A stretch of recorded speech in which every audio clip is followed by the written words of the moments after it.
Holy, holy, holy, holy, holy, holy, holy, holy, holy is the silence and holy is the sound.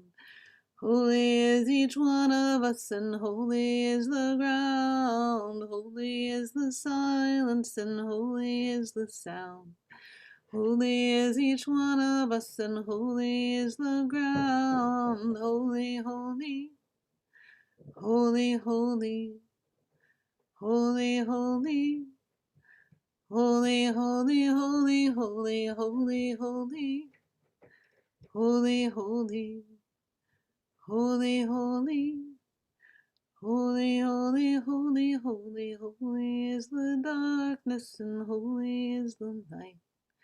Holy is the morning and holy is the night. Holy is the darkness and holy is the night.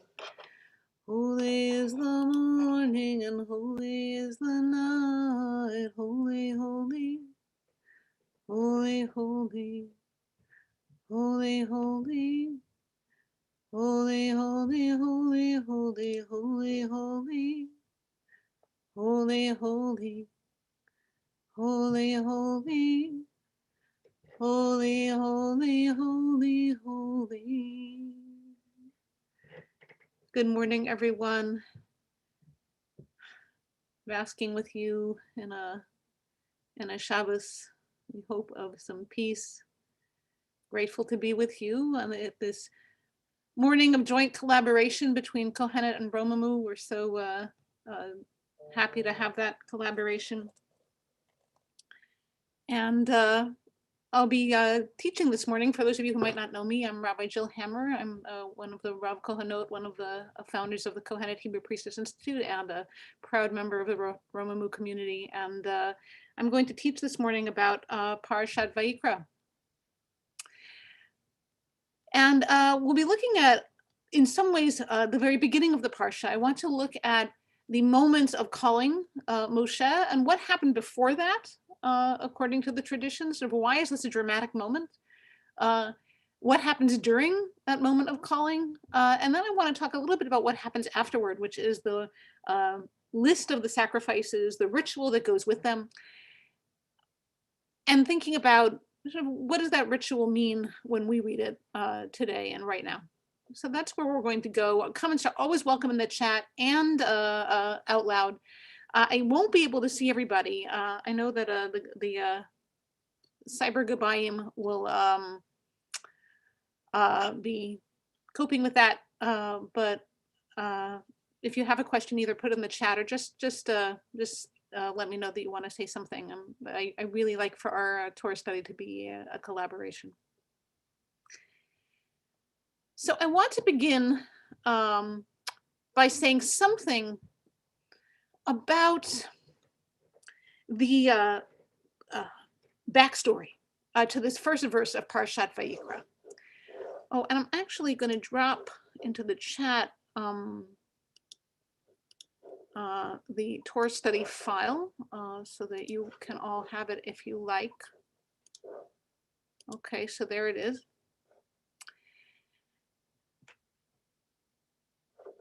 And the first verse of our parsha, and I'll share screen also for a moment, is Vayikra el Moshe v'yidaber Hashem elav me'ol hamoed lemor. The presence called to Moshe and spoke to him from the tent of meeting and said, right? And then basically, in some ways, much of Vayikra is what God says, right, after this line. This is the intro. And in some ways, it's not, it's not the most, it's not information, right, in the sense that, right, the information is what comes afterward, right? The commands and the rituals and all of that is what comes after this first line. But if we are thinking about the sequence of the whole book, what happens before this, right, is the radical creation of this place for God to live on earth, right? The people have spent now many months creating all kinds of beautiful implements, right? Menorahs and altars and showbread tables and cherubim and all kinds of amazing things and curtains. in order to create this space that will be their primary space of meeting the sacred, right? A place for offerings, right? A place for the for atonement on Yom HaKippurim, and a place for a place for the continued connection between God and the people to occur. And this preparation, which goes on for chapters, is what's needed for this verse to happen. Because instead of calling to Moshe from the mountain, right, or from the sky, right, we have Moshe calling Me'ohel Moed, from the tent of meeting, which means the whole thing worked, right? They created this whole structure, right? And now, right, the Holy One has come to dwell in it, and specifically, the Shekhinah has come to dwell in it, right? The divine immanent presence, the aspect of the divine that dwells in the physical world and has come to live in this Mishkan. In fact, the Shekhinah's name comes from the Mishkan, comes from the place of dwelling. So I just want to show you one of the midrashim about how the Shekhinah gets to earth, so that we see that it's kind of a big deal. Where is it? Here we are. So this is from Numbers Rabbah, from Midbar Rabbah, and essentially it's a disagreement between two rabbis. One of them says the Shekhinah coming to dwell in the world, sort of in this tabernacle, has never happened before, right? The people have created this thing that, and this is the first time that God's presence has come sort of from the supernal worlds, right, from the hidden worlds to dwell in the world that we know. And this is why it says Vayihi at that time, and the kavod, the glory of God went into the tabernacle, because it was a new thing.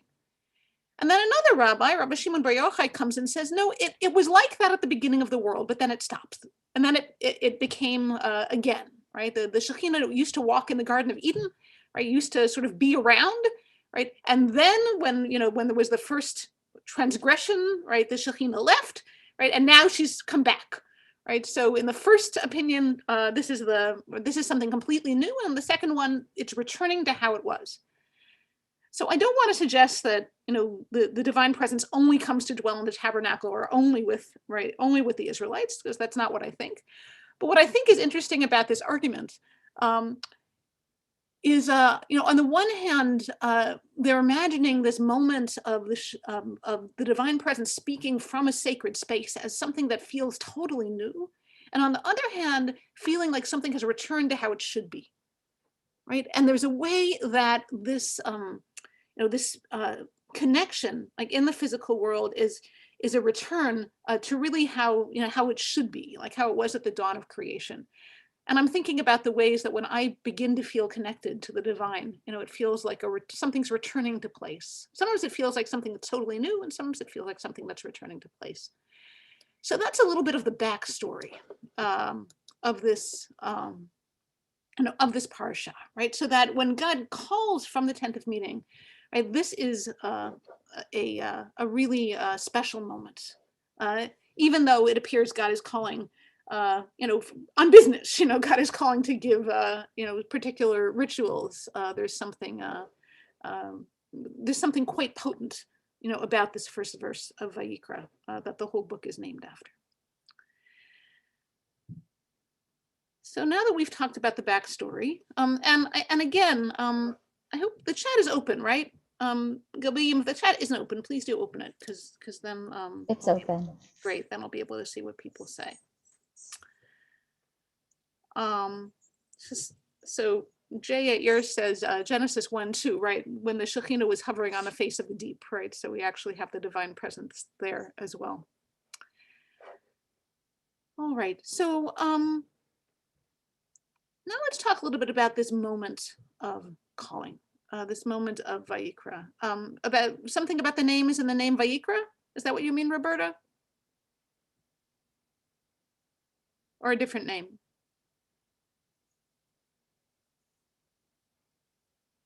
Write it in the chat to me, and then I'll okay. No, I meant about your choice of presence for the name.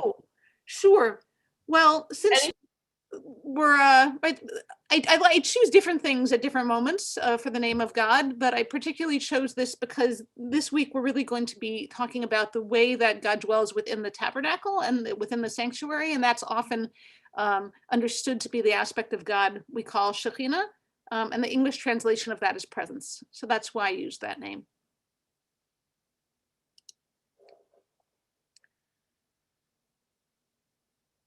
All right, so I want to look again at these first verses now that we have the backstory.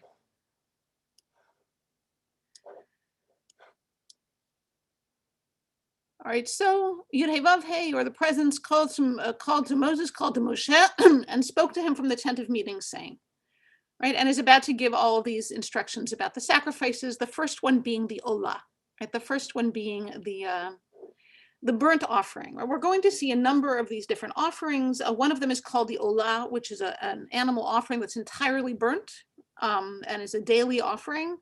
And the next one is the mincha, the grain offering, which is the offering that's most easily financially accessible to everybody and is also a daily offering, but is done by individuals as well.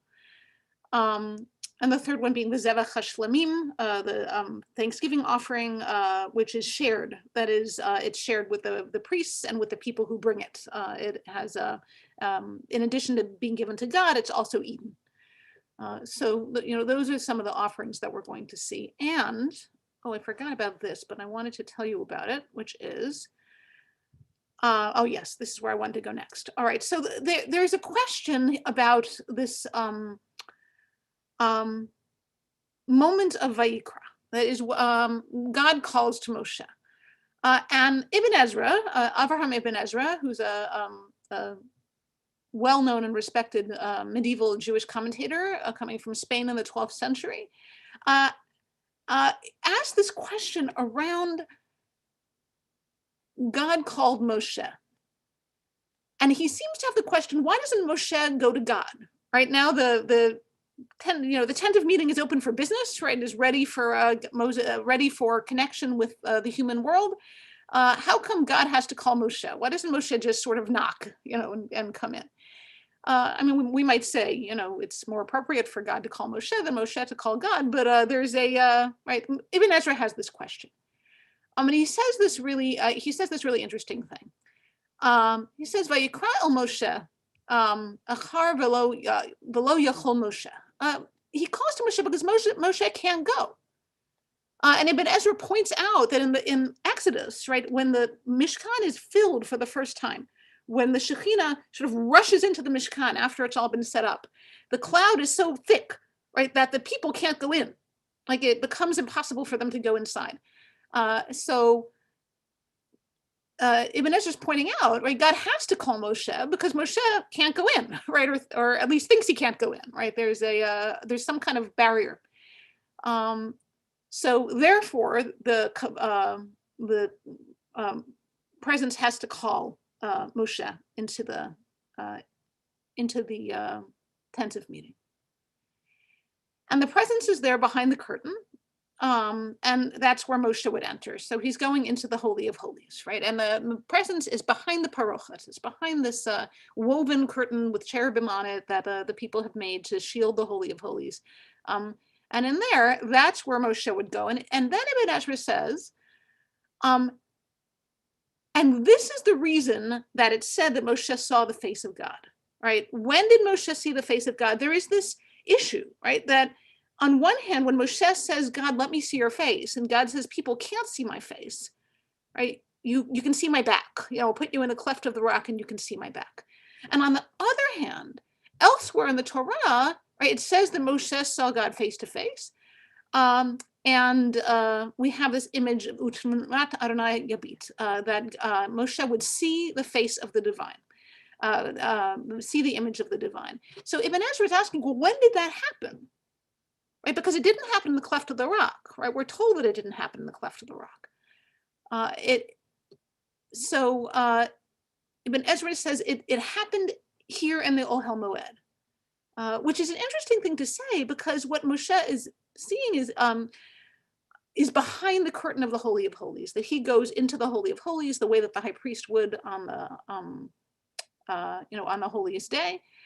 And that is where he would actually see. So there's something about the tangible presence of God in this tent that, that this commentator is trying to point us to. And then he says something about the Olah, something about the first offering that is described.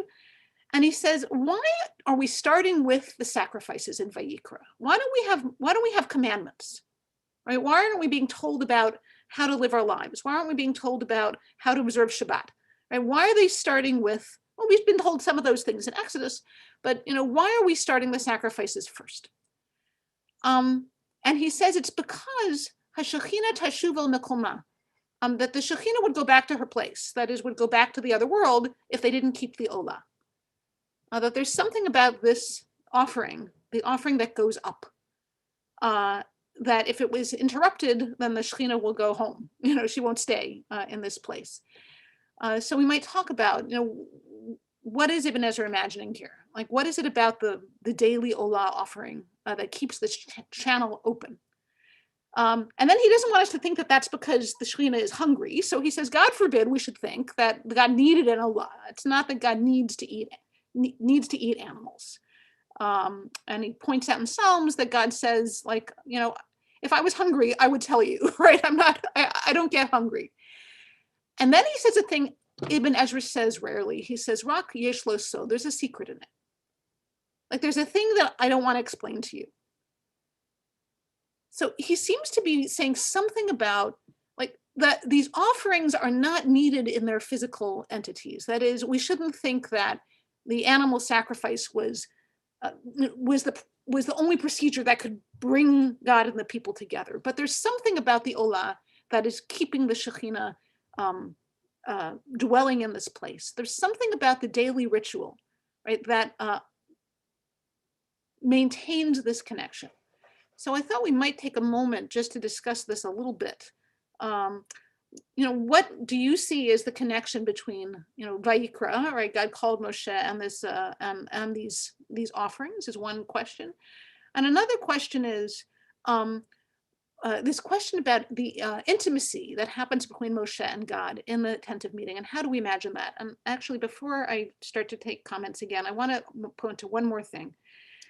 So the scholar Bana Haberman of blessed memory wrote an article called "The Yom Kippur Avodah Within the Female Enclosure," where she writes about the Holy of Holies as a kind of womb space.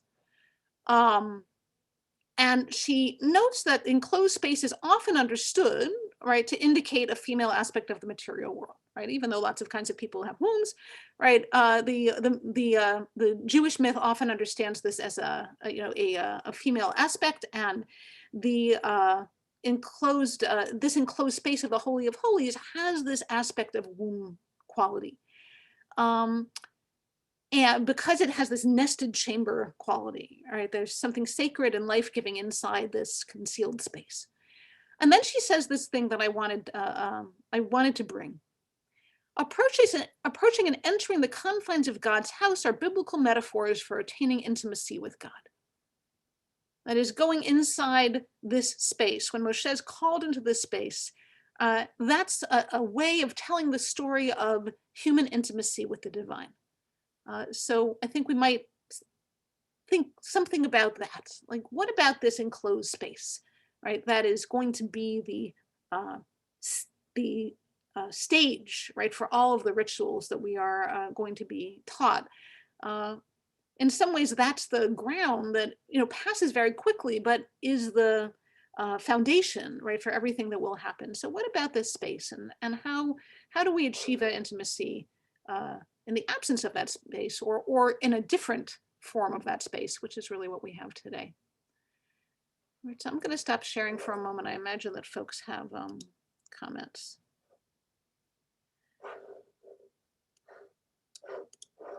Okay, so Rabbi Diane, I don't have Exodus 25:22 open in front of me. I can read it to you if you want, but I think it's probably a mistaken verse, because this one is God will meet v'nodati lecha sham, and there I will meet with you, and I will speak to you from above the ark cover, from between the two cherubim, etc., etc. So that actually kind of fits with this, but isn't the verse that's being quoted. So it might be, well, I can see if I can find a moment to look while we're learning Yeah, together. it's See fine. where I it is. was just curious what verse was actually referring to. Probably in Numbers or something, because Okay. it sounds more like Deuteronomy to me actually than. Yeah, I agree. I think it sounds like Deuteronomy. Yeah, so we'll find it. Great. And Roberta offers that presence calling and then speaking mirrors putting the sacrifices before the commandment. So that's nice. That the order is to create the intimacy, and then the Olah is like sort of offering the self completely. That's really lovely. That there's kind of a process of intimacy, right? Which is true with all kinds of intimacy that we share, right? Is that we don't immediately leap into the most intimate intimacy, right? We start with something, right? We start with a meeting. So we begin, Roberta suggests, with this meeting, and then we have this, we have this deeper connection. I'm also thinking about the iterative nature of the connection, right? That this is also a way that we create relationship, right? In our own lives is we're reliable, right? We're reliable with the person with whom we're intimate, right? We return to that intimacy. And that's, that seems to be part of what's happening here, is that this call happens, right? And then there's a daily return, right, to that connection. There's something like that. Yeah, that really is lovely, Roberta. Mimi asks, why was sacrifice the way to keep the connection, right? And I think this is, in some ways, this is the $24 million question of Leviticus, right? When we read it today, is sort of, we're reading all about sacrifice as the way. Why would it be the way? So I don't know that it is the way. The sages tended to understand the word avodah, right? The term for the sacrificial ritual is avodah, which really means work, right? It means the work. And prayer is also called avodah, right? The work. And farming is also called avodah, right? So there's something about avodah, right, that I would say is the name of the work that we do to create this intimacy. And it's not only sacrifice, but why is it sacrifice here? So it's a big topic, but I'll say one thing about it. And then I'll show one thing about it. So the first thing I'll say about it is, right, in a society that's basically a herding society, where people don't eat a lot of meat because animals are very valuable, having ritual around the eating of meat, right, is, may feel important, may feel really important, that this is a way of being reverent around, right, around that meat eating. So that's one way of thinking about it. But another way of thinking about it is actually offered by Rabbi Levi Yitzhak of Berdichev, the Kedushat Levi, who is talking about the offerings and who says something which is relevant to the question that Mimi just asked. So I will show that.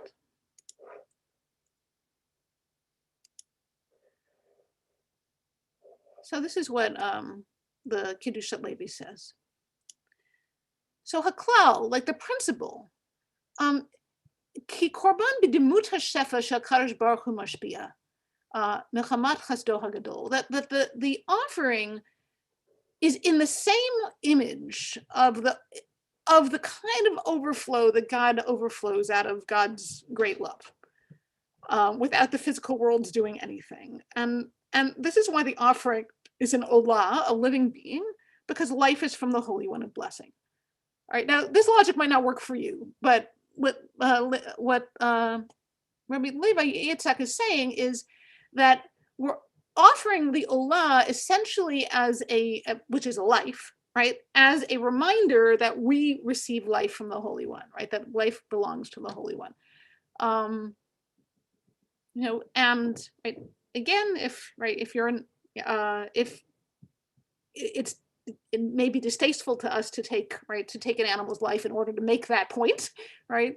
So, but what Rabbi Levi Yitzhak is saying is something that scholars of Leviticus have also said, which is the giving of an animal life is, in a sense, the symbolic giving of life in general, right? It's the symbolic giving of the human life, really, is I owe you my life, and therefore I'm giving you this life.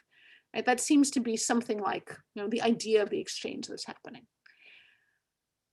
And then he says that the libations, that is the wine and the grain and the bread and the other things like that that are given, particularly the libations, he says, are mitsum samim. They are contracted. There's something different. There's something more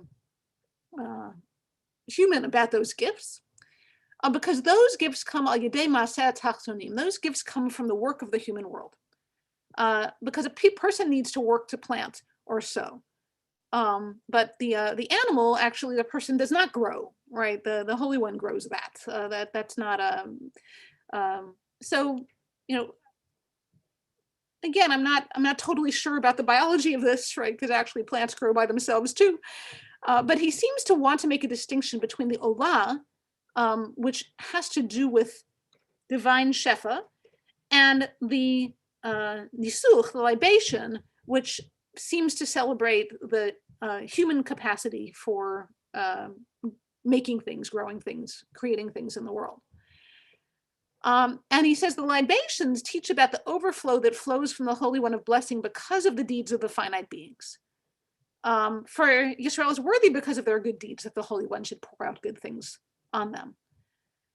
So there are these two kinds of offerings, according to Rebbe Levi Yitzhak. One of them has to do with the complete generosity of God, right? That we don't do anything to deserve it, and the other one has to do with the partnership of the human and the divine, or of the mortal and the divine. So that's what he says about why these offerings.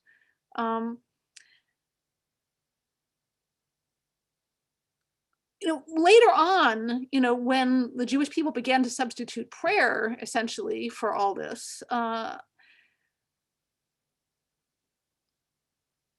they had a different definition of what was going to create intimacy, right? Of what was going to create, that sense of giving something of yourself, right? Here, people are giving of the material beings and things that supported their lives in this world, right? That's what they're giving, right? And it's different, right, to think about giving of the inner self, right? Giving an offering that is a prayer, an offering that has to do with the heart. Also, the idea of giving righteous deeds or tzedakah as an offering, right? Some people have the custom of giving tzedakah when they have a very big prayer, right? It's like an offering, right? That one gives to those in need as a way of making this offering.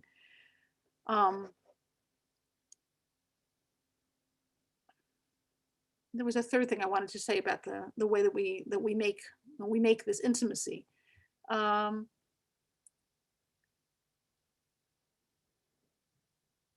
The last thing Rabbi Yitzhak says is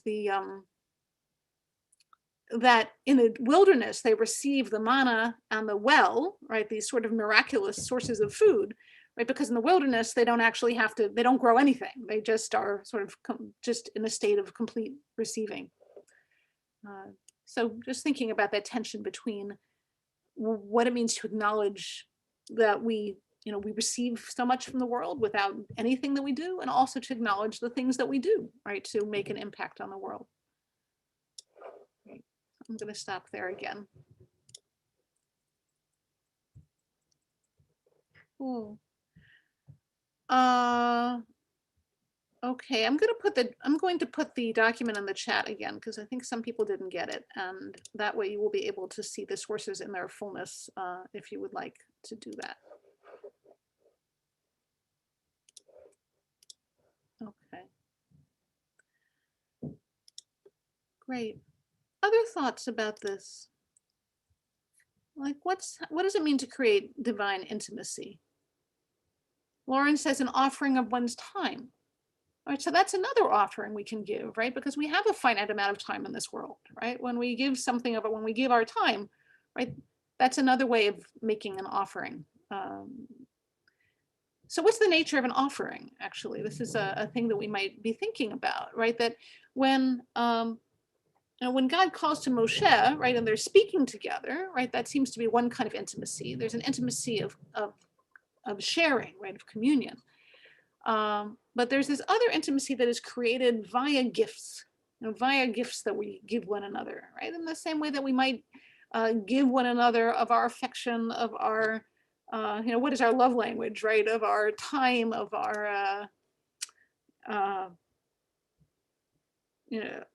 to make someone physically, make someone gifts that, that they love, right? To show that we know what they love and what they care about, right? Those are all ways that we create intimacy. That seems to be what's going on here. Yeah, Joe, please, show St. George.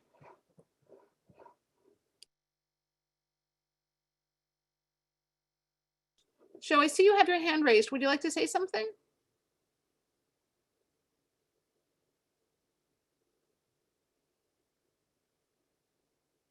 Okay, I'm going to pass over to Rachamana. Boker Tov. Calling in from New Mexico. If I offer my out breath in surrender, then I create a vacuum of emptiness into which I can receive the becomingness, which is newness happening.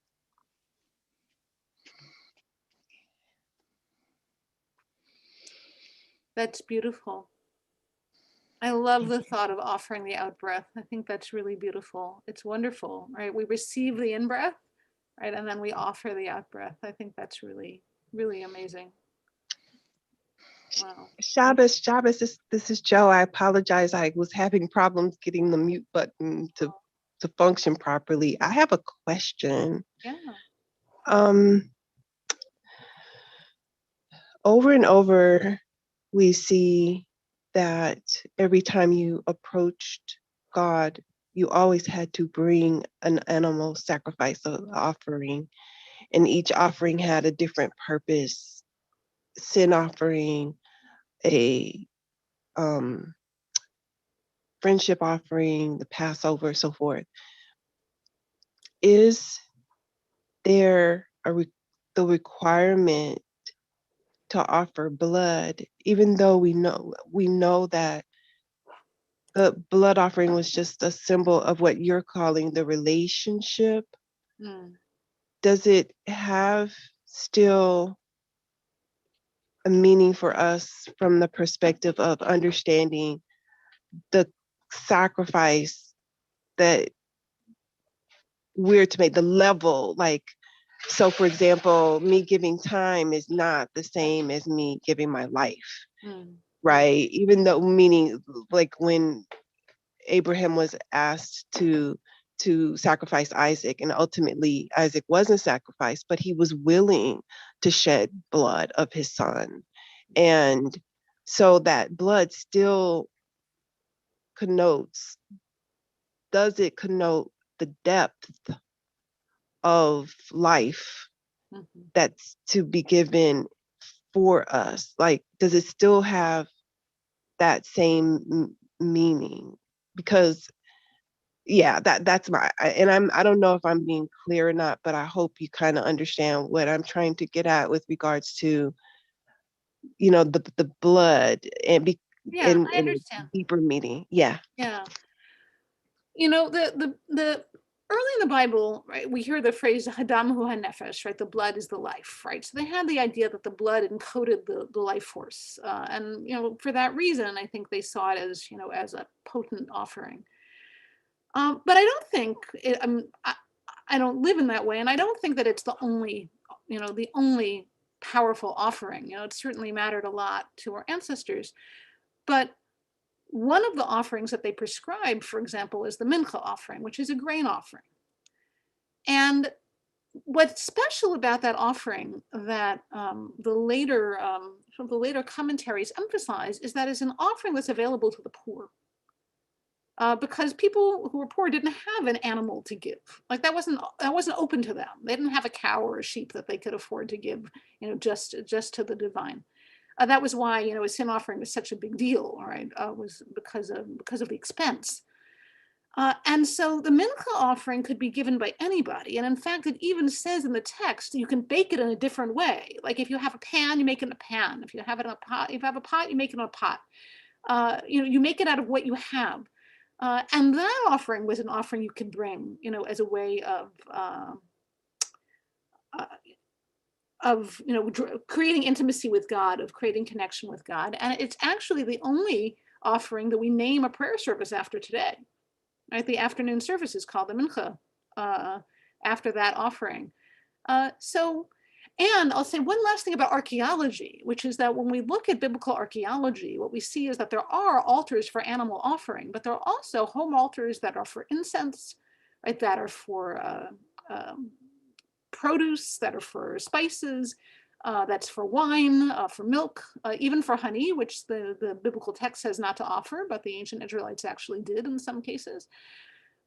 So they didn't only offer animals, even if that's how Leviticus is slanted. There were actually multiple kinds of animals, multiple kinds of offerings that were made. So I think it's the fact of giving something that matters that really is the core here, although certainly they found blood to be something that was very powerful. So thank you for the question.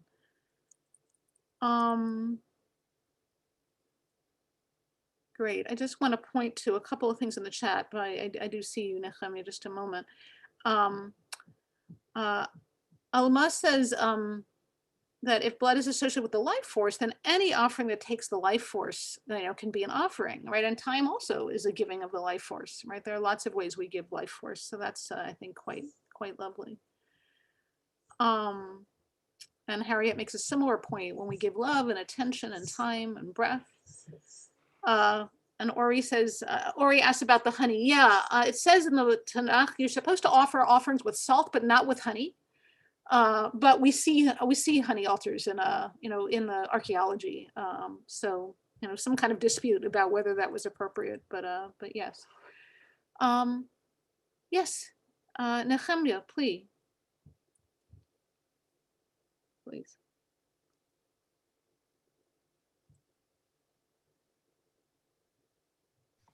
Okay, can you hear me? Yes. Wonderful. Shabbat Shalom, and thanks for such a beautiful drash. Actually, it's more than drash. It's going to remez and sod to the deeper level. So, first of all, I find it very appropriate that we are talking about the sacrifice in Shabbat Kohenet, because the feminine is the one that is more open to the feeling and to devotion and to sacrifice. The male is more logical, low. So I feel like it's appropriate that when we talk about devotion and surrender and giving something, it's a feminine Shabbat. The point that I'm trying to make is this. There's a wrong interpretation that in my opinion, forefathers were more than us, that we are less and less. It's very common in the Orthodox religion. I think we are deeper and deeper as we go, because the way Moses they had to do it in the past was by blood, animals, and everything, But sacrifice is sacrifice, of course, whatever you give. But the more we get evolved and more subtle, the more the sacrifice, because basically it's about surrender. Even when Abraham gave the life of Isaac in his intention, he surrendered the most dear to him. So the feminine, and in this case Abraham was not the feminine, the masculine, but the feminine, or the offering of the heart, the bhakti yoga, the devotion, is to offer everything through love, and then you disappear into the one, because basically the final point is that you become one with the divine, in my understanding, in the non-dualistic understanding. So basically, the fact that the sacrifice become more and more subtle over the generation is a progress of religion. And we are lucky not to have a temple of stone these days, in my opinion. Yeah. Even though the guy who built the second one, his name was like my name, Nehemiah. I believe it's better if we don't have one. Thank you so much, Nehemiah. That's a very popular view in Rabbinic Judaism, is that this is an evolution, right? Not to have sacrifices. I wanted to say a few things. First of all, I think the aspect of devotion is really open to everybody. I don't always like to associate it to sort of a gender quality, but I do think that there is this sense of this desire to merge, right? This desire to approach, and there is something about the Jill, one clarification. yeah. When I speak about the feminine, I don't speak about women alone. I have the feminine aspect. I completely understand you, Nehemiah. Thank you. I just, I think it's important to say. I did actually want to say something around this, something that's coming up in the chat around the idea of sacrifices being somehow connected to the blood of birth, right? That one of the reasons that they were creating this practice was in some way to mimic the blood that comes up around the creation of new life, which I think is really interesting.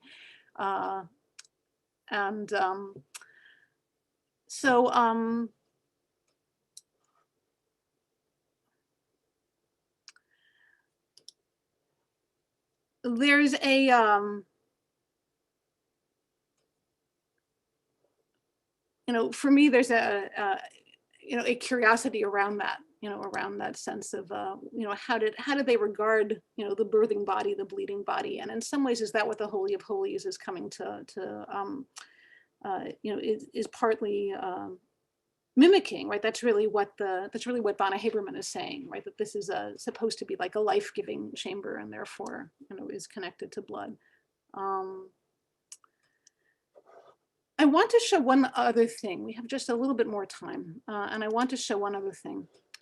And this has to do with the ways that we continue offering practice today, right? There is the idea, right? Not only that prayer is an offering, and this is something actually that Kohenet has really reclaimed as a sacred practice, and so it feels important to me to show that the altar isn't sort of gone, right? There has been the idea that the altar is, no longer operative, right, in the absence of the temple, but really there is the tradition of the table as the altar, right? And I'll just show for 1 second in the sort of the home table, right, where we eat. And the Talmud says that sometimes the altar is called the table. And note that Rabbi Yochanan Reish Lakish said at the time the temple existed, the altar atoned, and now a person's table atones for them.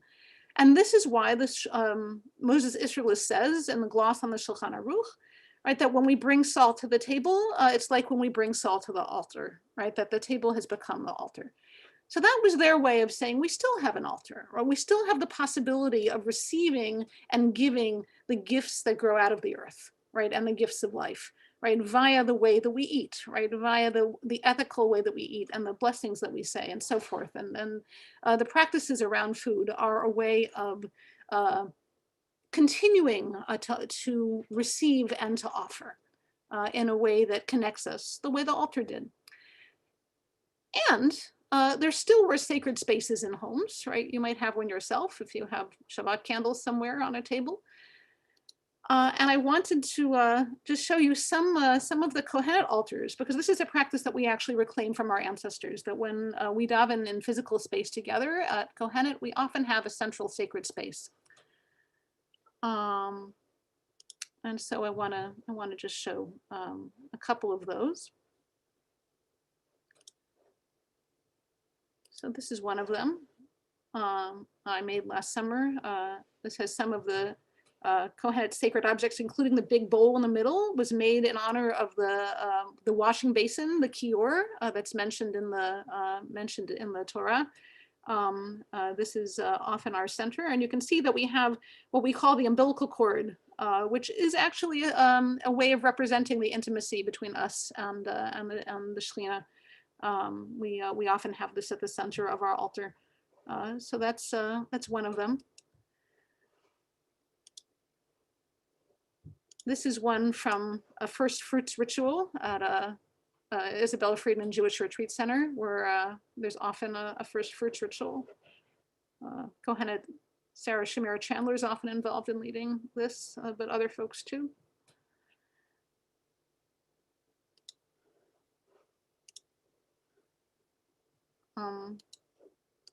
And just to give you an idea of what's possible at home, this is my Rosh Hashanah, what I made for Rosh Hashanah a couple of years ago. This was our Rosh Hashanah table altar. So, altar practice is still a thing, at least for some of us, and it's a way of reconnecting with the idea of meeting divinity in the physical world. Is how I understand the altar, as a way of making a special space to do that. So I know Adele has been waiting for a while, and I think we do have time for another question, please, or a comment. Good Shabbos, everyone. To add to what everybody has contributed, what comes up for me is when some of our ancestors participated in Kiddush Hashem, where they gave up their lives instead of converting to Christianity or Islam when, faced with having to convert or die. They chose to die and sacrificed themselves in that way. Yes, and they actually did understand it as an offering. I mean, when we read some of the really moving, potent writings of that time, like particularly in the Crusades, they talk about being like Yitzhak, right? That God rescued Yitzhak, right? But they had to actually offer their lives, and they did understand it in that way. Thank you so much. Miriam, please. Shabbat Shalom. Thank you so much, Rabbi Jill, for this beautiful, beautiful teaching. And I just wanted to just circle back to the midrash that you shared earlier from Numbers about making space for the Shekhinah. And is this something that is completely new and has never happened before, or is it something that returns and sort of aligns in balance again? And I just really love both of those as an answer for us this morning, that there is something about like every morning, the Moda'ani and the morning light, there is actually this moment of connection with the infinite, with the divine, with the beyond in our finite form. And so there is actually this newness. And then there is at the same time, this kind of returning cycle that we're a part of. And I just really am appreciating the Torah that you're bringing this morning, and sort of the chamber that gets created and recreated, and that we have a map of in this Torah portion. And I guess I'm just wanting you to speak a little bit more, speak more about like how do we create this? How do we create this space for the Shekhinah to dwell? And then what is it? What is that intimacy? What is God saying from that place? Wow, I love the way that you're drawing this out, Miriam. Shabbat Shalom, thank you. Really, really beautiful. Yeah, I think I love that you're indicating the spiral nature of that observation, right? That on the one hand, we invite the divine in a way that feels and is completely new. And on the other hand, it's an iteration of something that has happened before, right? So that's really the spiral. There's the circle, and then there's also the progression. I think that's really wonderful. And I think our ancestors knew something about that. And what particularly the wisdom of theirs that I draw on is this sense of iteration, right? That it's something that we have to prepare for and set up in a way that is regular, right? That it requires practice, whether that practice is prayer, whether it's altar building, or, whatever the prayer might, whatever the practice is, whether it's breath, right? It requires a willingness to return to it and to sort of be in the cycle of it and pour more energy into it as we grow and change and become different.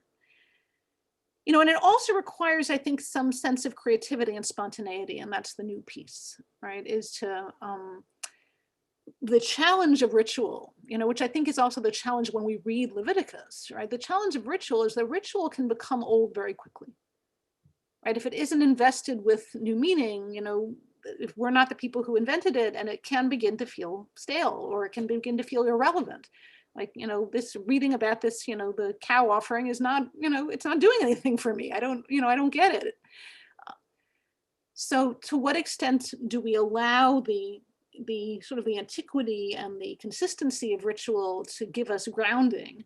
And to what extent do we allow, a sense of freedom and creativity? And for me, that's partly embodied in, when I build a sacred space, I often have particular elements that I am working with over and over again, right? That help me feel the sanctity of that space, like the bowl that I showed, the Kohenet copper bowl.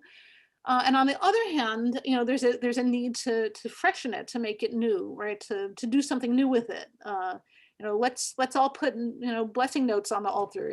Let's create something. So, and prayer is like that too, right? We want something that is that has a sense of past, a sense of passing time, right? And we also want something that has newness. So that's what's coming to me in the moment. The play of those two elements, feels important. Whatever you choose is your realm of intimate connection with the sacred.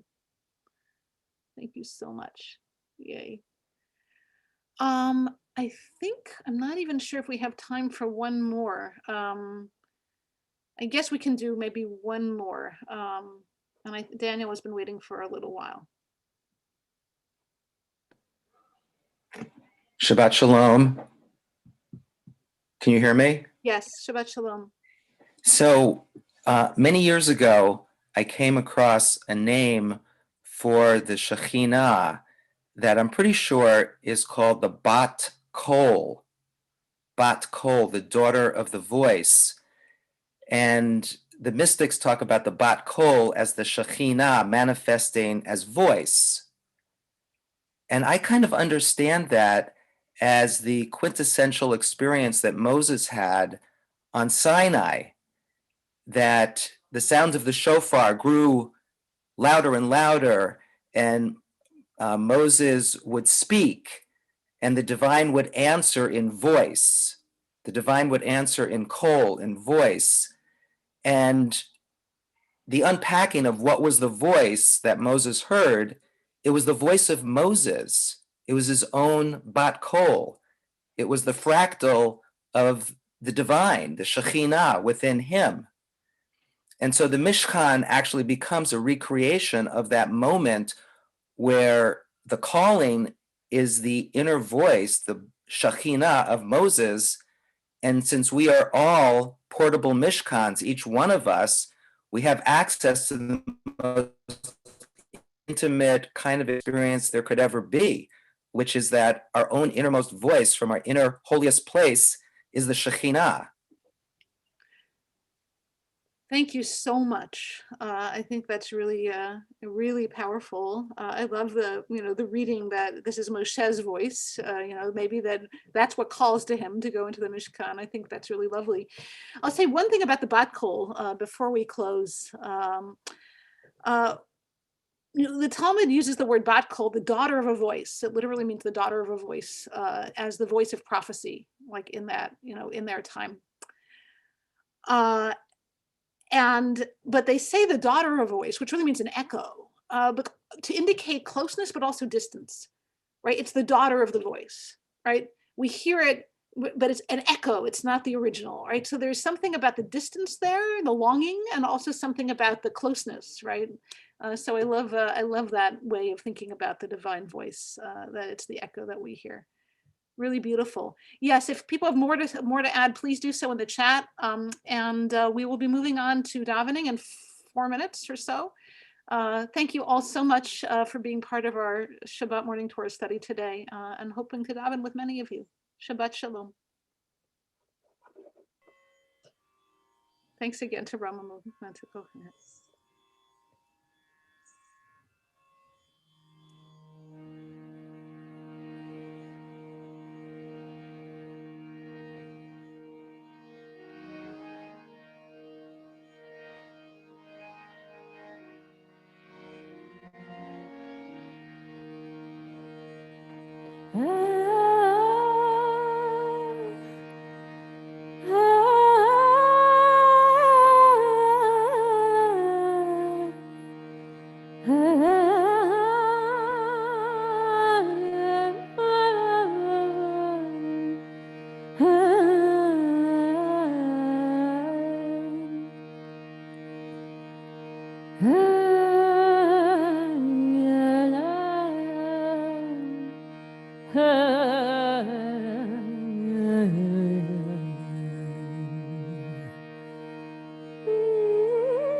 يقترح طريقة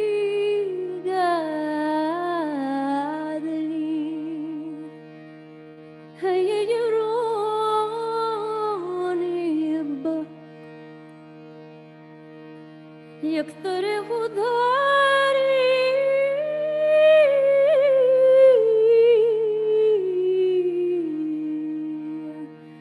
هيا يروني بك وحينما يعروني زاده بالله وحينما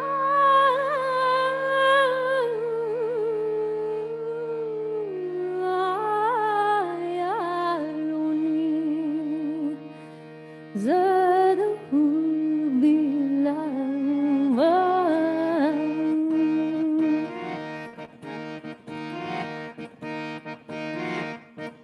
يقترح طريقة عدلي يروني بك يقترح طريقة عدلي يروني بك وحينما يعروني زاده بلك وحينما يعروني زاده بلك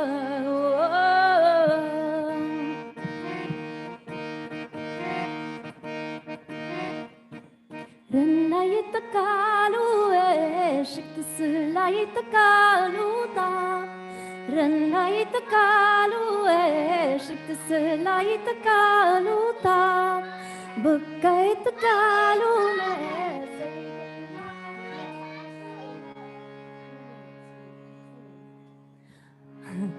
رنا يتكالو شكت سلا يتكالو طاب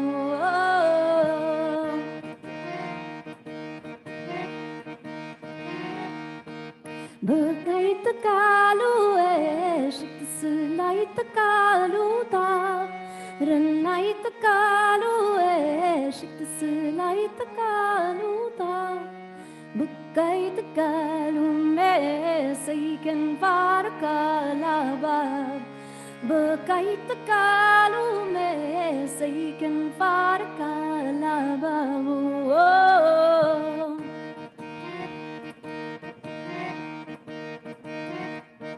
زغلاش تلابيها ويا خيلتي كالاش زغلاش تلابيها ويا خيلتي كالاش ومين سوار المي دد بالكافتي دناغاش ومين سوار المي دد بالكافتي دناغاش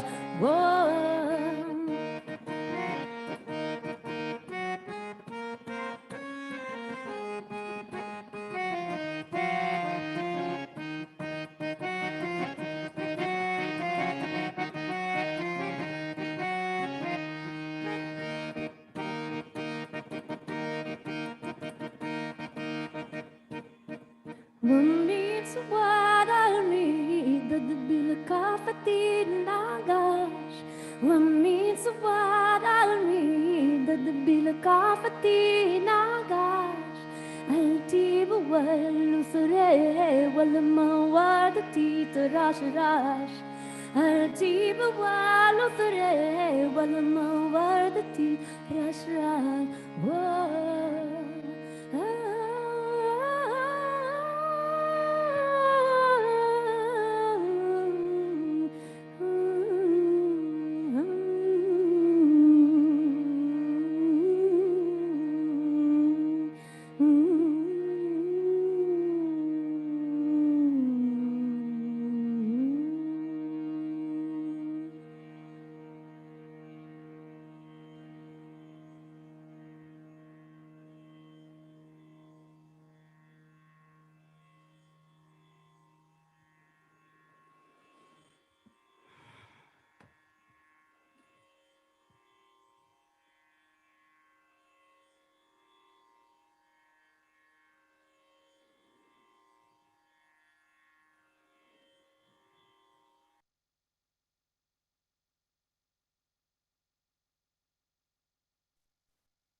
Thank you, thank you.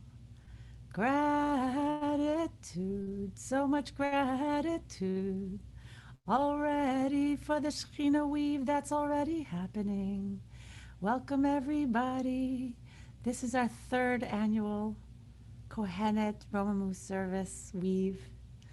This this was envisioned together with Rabbi Jill and Shosh and myself on a playground on Fire Island, a place where we both find so much Shekhinah, so much presence, so much beauty in the world. And we were dreaming this up in the playground while our kids were busy playing. We got to imagine and play in our minds what this would look like and what this would feel like if we were able to put this together.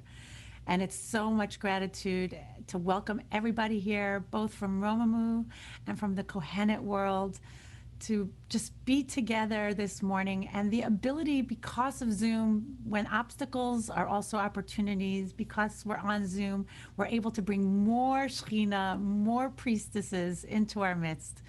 So we're just welcoming all of you into this sacred chamber that we created with this beautiful opening Torah of Jill's and the community offerings and the beautiful Yemenite prayer that Laura brought us, and already with the beautiful Moda'ani, the gratitude that Alana and so much more is about to happen.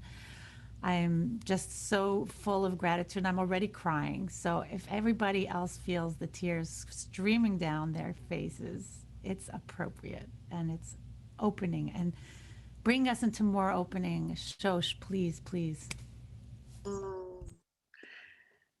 So I want to thank Chazan Basha and everyone who made this happen. So beautiful to be in this annual collaboration. and really powerful this time to be meeting on the occasion of the spring equinox, when the earth is opening and it feels like the Shekhinah is singing. It's such an amazing time to be returning to this beautiful partnership. This is a time when the Jews of Iran are celebrating the new year of Nowruz. The Bible calls the spring month of Nisan the beginning of the year, Rishon, Hu Lachem Lechodshei Hashanah. This is the first of the months. And, it's been a year for many of us, a whole year of meeting for prayer online. It does seem somehow like a new year, even with all the past that we're still weaving in. And I want to say something as we launch into our opening prayer, just to root us in gratitude to the Shekhinah, in the breathing in and out, in the meeting of divine presence we do at every moment. This time of the spring equinox, Tekufat Nisan, according to the Torah, is the season when the tabernacle first came together, when all the beautiful pieces were made into a whole. So maybe feeling that tabernacle and all of those beautiful pieces within your body. This is when Shekhinah first came in. And so maybe right now it feels like the first moment of Shekhinah diving into the spring. So as we sing, envision the Shekhinah entering the shrine that is your multicolored, multi-layered sacred body, and the shrine that is this multicolored, multi-layered opening sacred earth. Openings, hallelujah, boundaries, kavim, openings, hallelujah, boundaries.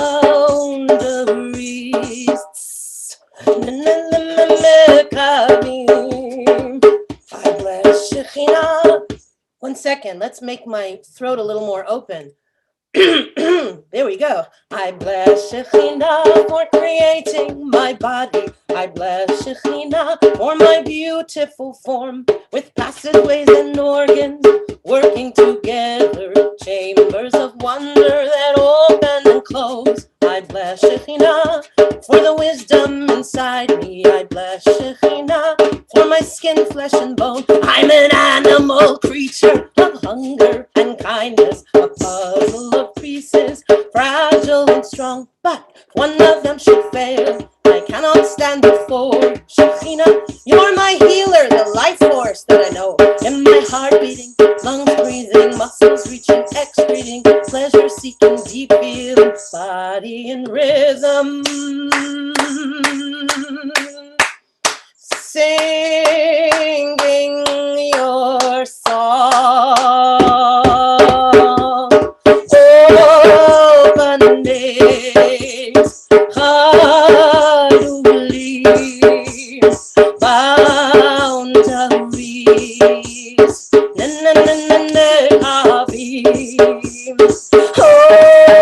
openings, hallelujah, boundaries, mysteries. I bless Shekhinah for the touch of another. I bless Shekhinah for the power we hold and the love that we bring through our beautiful bodies, the games that we play and the lives that we grow. But if one of them should fail, I cannot stand before you. Shekhinah, you're my healer, the life force that I know. In my heart beating, lungs breathing, muscles reaching, excreting, pleasure seeking. Let's do that one again. Pleasure seeking, deep feeling, body in rhythm, singing your song. Openings, hallelujah, boundaries, openings, hallelujah, boundaries,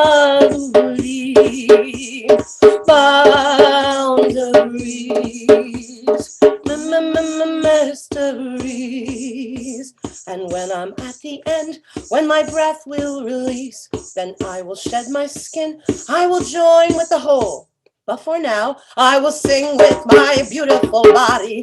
Shekhinah has made for my journeying soul openings, chalulim,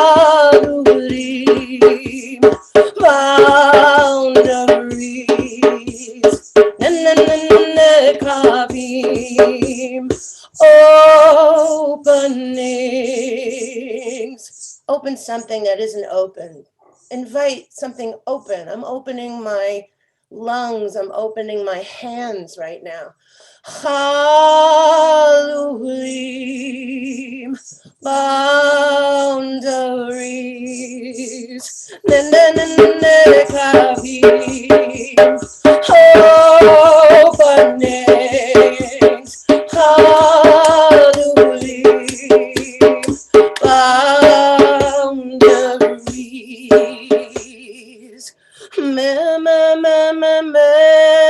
mysteries.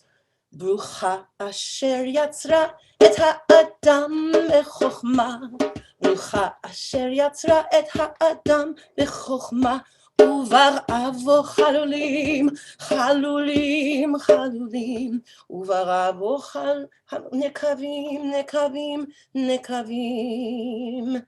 Brucha at Shekhinah. Ruf'a chol basar umafli'a la'asot. Blessed are you, Shekhinah, healer of all flesh, sustaining our bodies in miraculous ways.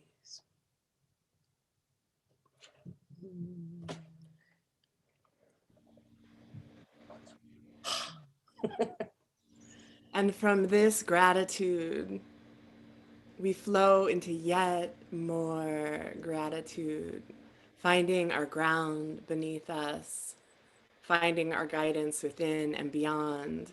We'll root in the core words of this chant, and then I'll invite you to cascade in what you are grateful for this morning into the chat. Bruchat Shekhinah, who grounds me. Try that. Bruchat Shekhinah, who grounds me.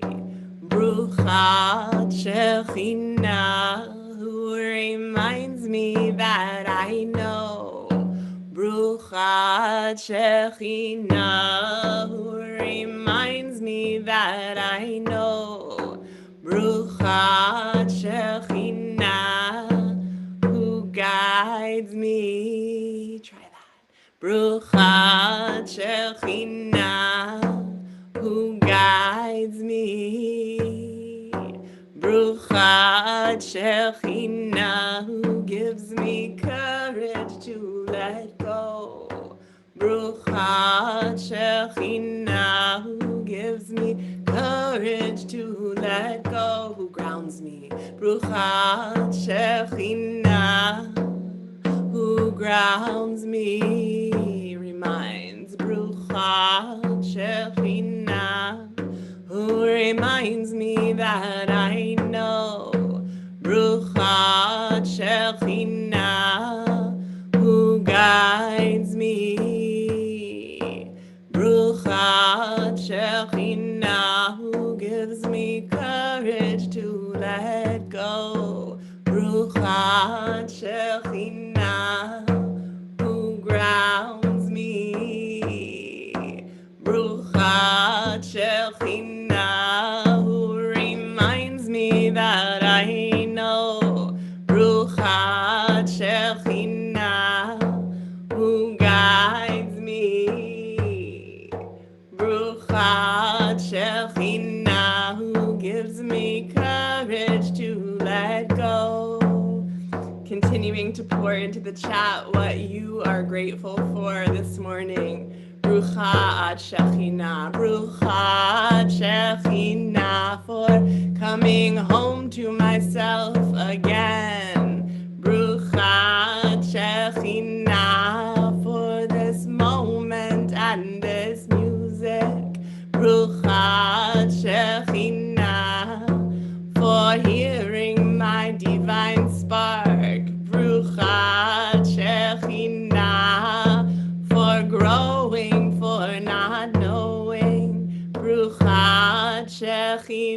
Shekhinah for this community. Bruchat Shekhinah for returning to springtime and the equinox. Bruchat Shekhinah for freedom to speak truth to power. Bruchat Shekhinah for holy collaborations, for all the love circling round, for ongoing communing, for the green world, for the healers, for the Zoom teachers, for redemption. Bruchat Shekhinah, who grounds me. Bruchat Shekhinah, who reminds me that I know. Bruchat Shekhinah, who guides me. Bruchat Shekhinah, who gives me courage to let go. Bruchat Shekhinah, who grounds me. Bruchat Shekhinah, who reminds me that I know. Bruchat Shekhinah, who guides me. Bruchat Shekhinah, who gives me courage to let go.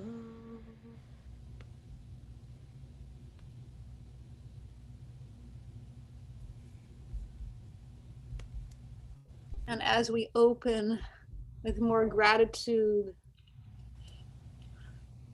and more presence to this breathing, pulsing creation, grateful for the lands we are all on, with honor to the first peoples of those places, and with honor to all the beings who walk this earth and fly above it.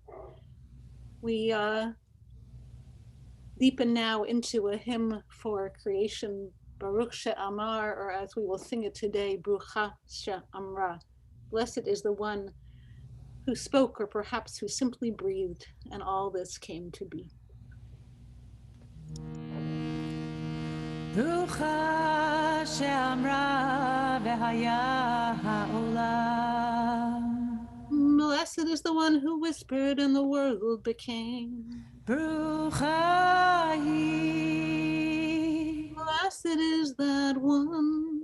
Brucha oseh v'reishit. Blessed is the one who birthed creation. Brucha omeret ve'osah. Blessed is the one whose word creates, whose breath creates. Brucha gozeret u'mekayemet. Blessed is the one who weaves the ways of nature. Brucha merachemet al haaretz. Blessed is the one whose compassion enfolds the earth. Brucha merachemet al habriot. Blessed is the one whose compassion enfolds all creatures.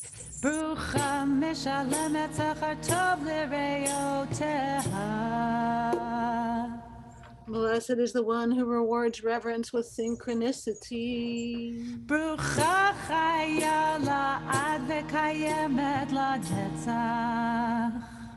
Blessed is the one who exists through space and time. Brucha podeh u'matzila. Blessed is the one who spirals through creation, the thread of redemption. Baruch Shama, Baruch Shama, Baruch Shama, Baruch Shama. Blessed is the name that is in all the names. And